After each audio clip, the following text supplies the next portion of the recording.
الحمد لله رب العالمين والصلاة والسلام على سيد الأنبياء والمرسلين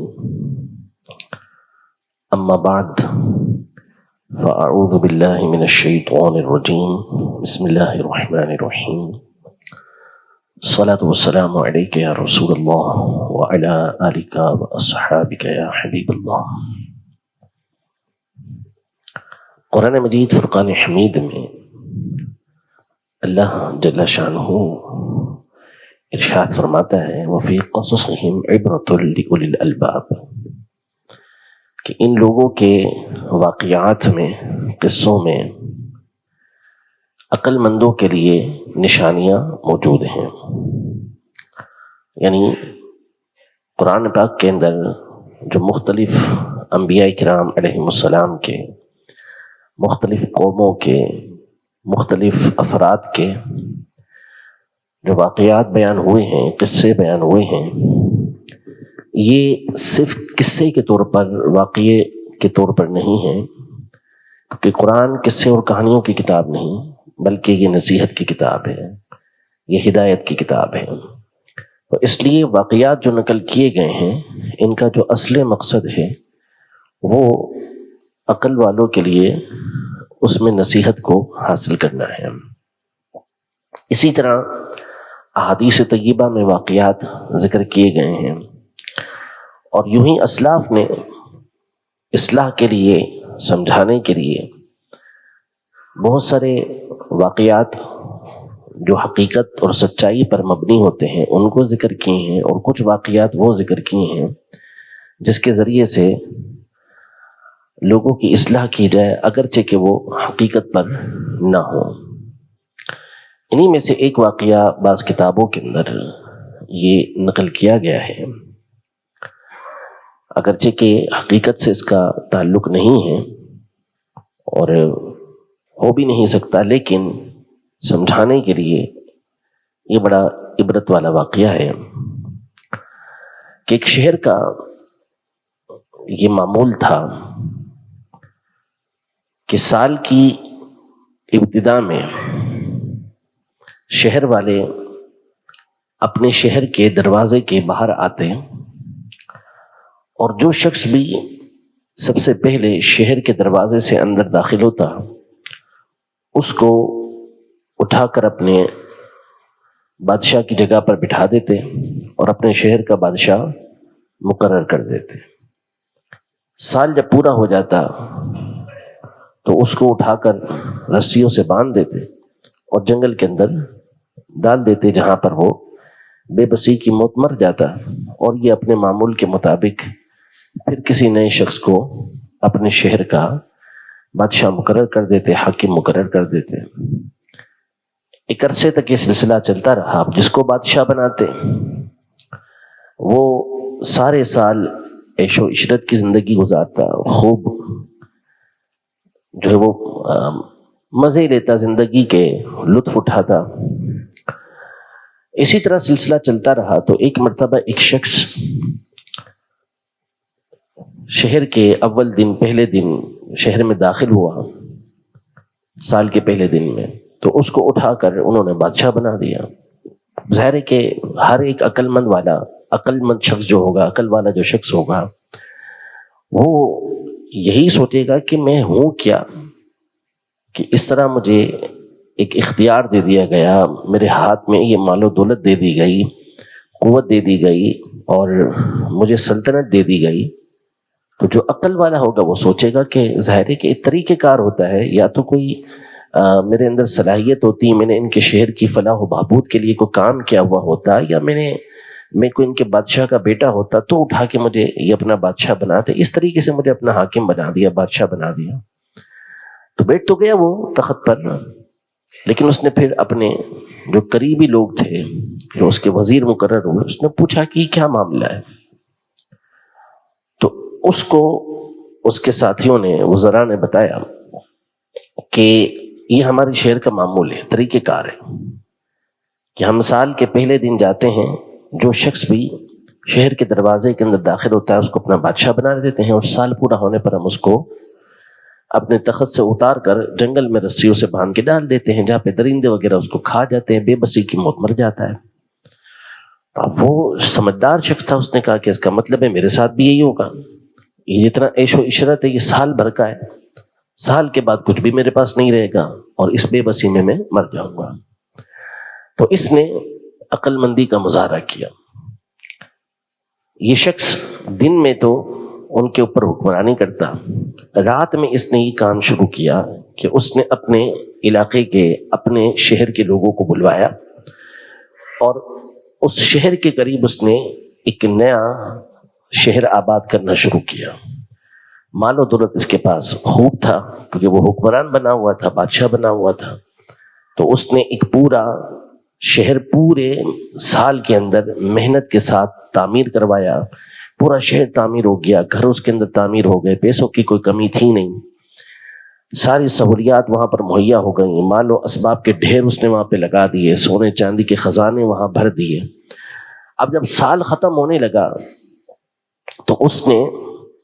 اپنے شہر کے افراد کو بلایا، کیونکہ اس نے ان پر احسانات کیے ہوئے تھے، سب کو گھر دے دیے، وہاں پر آباد کر دیا اس میں، اور ان سے کہا کہ جب سال پورا ہو جائے گا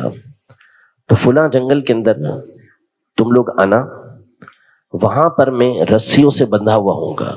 تو مجھے کھول کر تم وہاں سے لے جانا۔ ایسا ہی ہوا، سال پورا ہوا، اسے رسیوں سے باندھا گیا، باندھ کے اسے جنگل میں ڈال دیا گیا۔ اب اس کے شہر کے افراد آئے، آ کے دیکھا تو واقعی وہ اس جگہ پر رسیوں سے بندھا ہوا تھا۔ وہ تو اپنے اس کو محسن مانتے تھے، اپنا بڑا مانتے تھے، اپنا سردار مانتے تھے،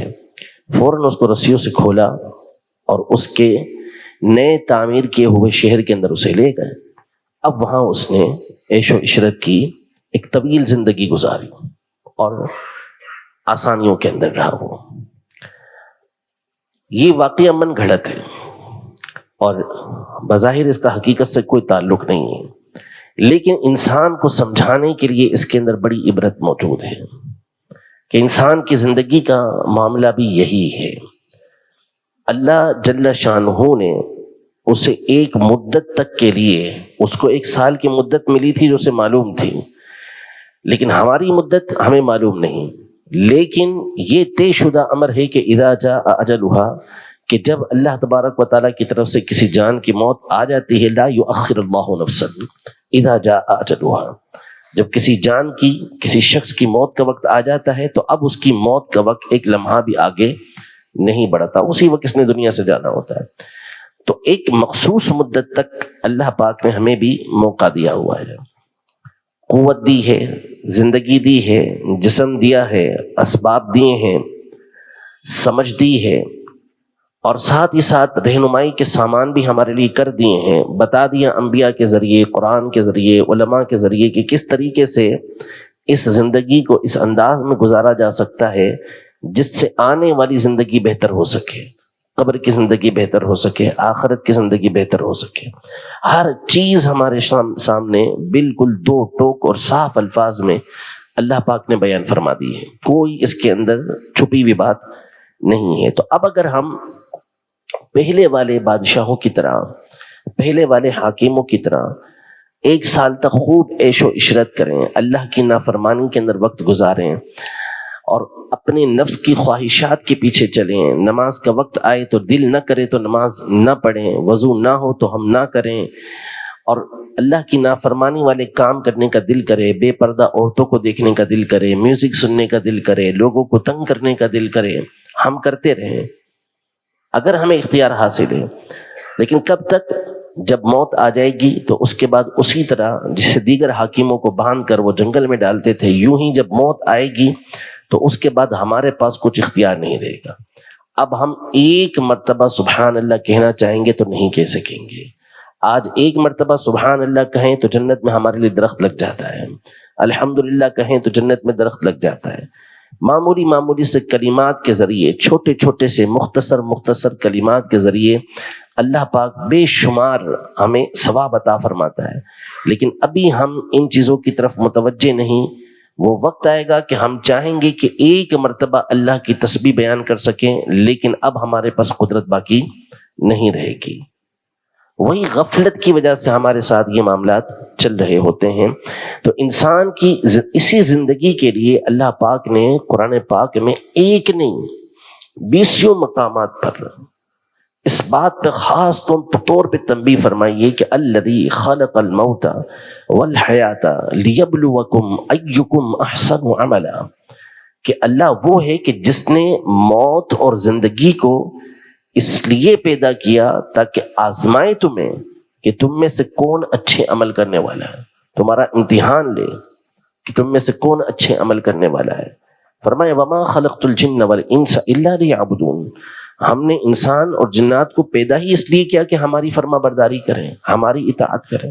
فمن زحزح عن النار وادخل الجنة فقد فاز وما الحیاۃ الدنیا الا متاع الغرور۔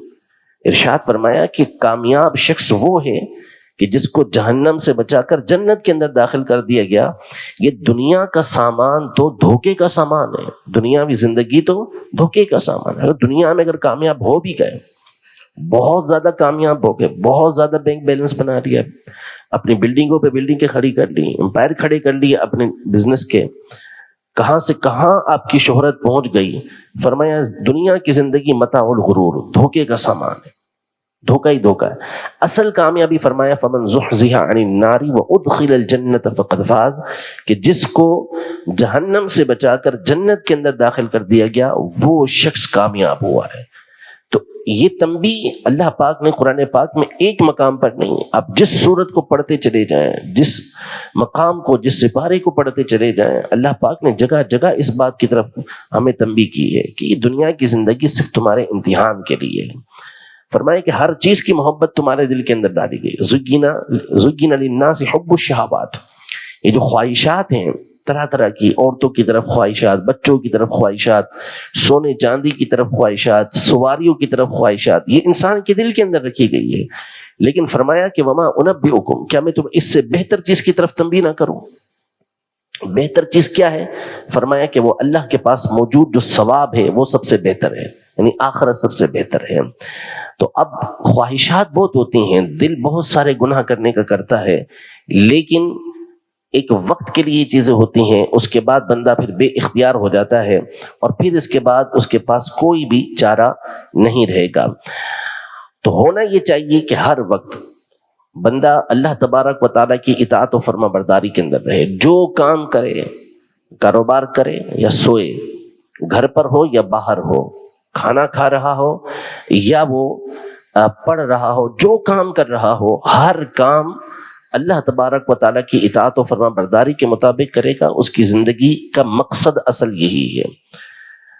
دنیاوی کام، کاروبار، سب چیزیں یہ اللہ تبارک و تعالیٰ کے احکام کے مطابق ہوں تو اس پر اللہ پاک ثواب عطا فرماتا ہے۔ رزق حلال عین عبادت ہے، یہ سب کو معلوم ہوتا ہے، لیکن وہ کون سا رزق حلال ہے؟ وہ رزق حلال ہے کہ جو رزق حلال ہو، دھوکہ دے کر، لوگوں کو ٹوپی پہنا کر، اللہ تبارک و تعالیٰ کی نافرمانی کر کے وہ رزق حاصل ہو تو وہ رزق حلال تھوڑی عبادت کہلائے گا، وہ تو اللہ کو ناراض کرنے والا کام ہو جائے گا۔ تو بالخصوص ایسے مواقع کہ جن پر اللہ تبارک و تعالیٰ کی نافرمانی کی جاتی ہے، وہ مواقع ہوتے ہیں جس پر خاص طور پر لعنتیں نازل ہوتی ہیں۔ ایسے مواقع کہ جس پر اللہ تبارک و تعالیٰ کی طرف سے انعامات ہوں، نعمتیں ہوں اللہ پاک کی طرف سے، تو اس وقت تو خاص حکم ہوتا ہے کہ اللہ کا شکر ادا کیا جائے۔ انعامات ہو رہے ہیں اللہ پاک کی طرف سے، نعمتیں ہو رہی ہیں، تو اس وقت تو اللہ کی شکر گزاری والے کام کرنا یہ زیادہ ضروری ہوتا ہے۔ اور ہمارے یہاں معمول ہے کہ جب خوشی کا موقع آئے گا تو چونکہ اللہ پاک نے ہمیں خوشی عطا فرمائی ہے، اس لیے ہمارا جو انداز ہوتا ہے وہ یہ ہوتا ہے کہ اللہ نے خوشی عطا فرمائی ہے، ہم اللہ کی نافرمانی کریں گے۔ اگر ہم لاجک کے اوپر غور کریں اور اپنے انداز کے اوپر غور کریں تو ہمارا انداز یہی ہے، ہماری منطق یہی بنے گی پیچھے جا کر کہ ہم اللہ تبارک و تعالیٰ سے گویا کہہ رہے ہوتے ہیں کہ پروردگار تو ہم پر نعمتیں کر، ہم تیری نافرمانی کریں گے، یہ ہمارا طریقہ کار ہوگا۔ تو اس لیے جو بھی ایسے مواقع ہوں کہ جو بظاہر خوشی کے معاملات ہیں تو اس میں بالخصوص اللہ تبارک و تعالیٰ کی فرما برداری والے کام کرنے چاہیے، اللہ کو ناراض کرنے والے کام نہیں کرنے چاہیے۔ اللہ رب العزت جل وعلا ہمیں ان باتوں پر عمل پیرا ہونے کی توفیق عطا فرمائے، اور اپنی اطاعت و فرما برداری میں اپنی ساری زندگی ہمیں گزارنے کی توفیق عطا فرمائے۔ آمین بجاہ النبی الامین صلی اللہ تعالی علیہ وآلہ وسلم۔